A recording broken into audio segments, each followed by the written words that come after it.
no work, no pay, ipapatupad sa mga staff ng Showtime, MTRCB nag-react. Nagbigay na ng pahayag ang Movie and Television Review and Classification sa kumakalat na balita na may policy ang It's Showtime na no work, no pay.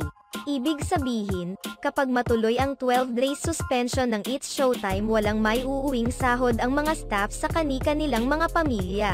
Ayon sa inilabas na pahayag ng MTRCB, iginiit nila na magkaibang bagay ang ibinigay nilang suspension sa no work, no pay ng It's Showtime.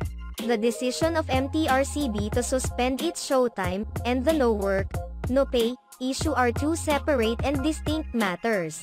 Inilabas ng MTRCB ang kanilang pahayag na ito matapos ang panawagan ni Senator Bong Revilla na i-consider ng ahensya ang mga staffs ng It's Showtime na mawawala ng sahod sa loob ng 12 days dahil sa policy na no work, no pay.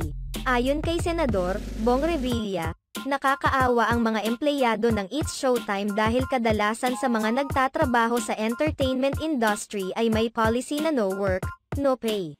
Sila yung mga no work, no pay, na kung matutuloy ang suspension ay 2 linggong walang kikitain at kakainin.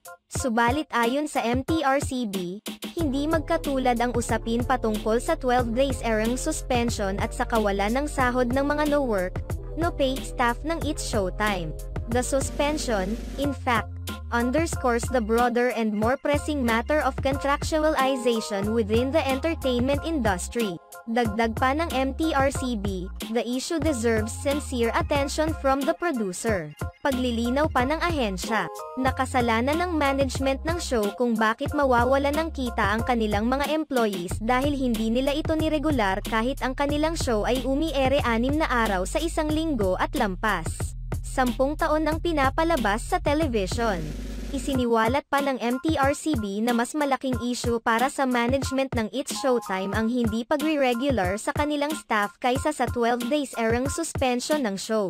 The practice by the producer, or management to not regularize their employees, even when a show has been airing live for 6 days a week, for over a decade, highlights a much bigger than the show's 12 airing day suspension.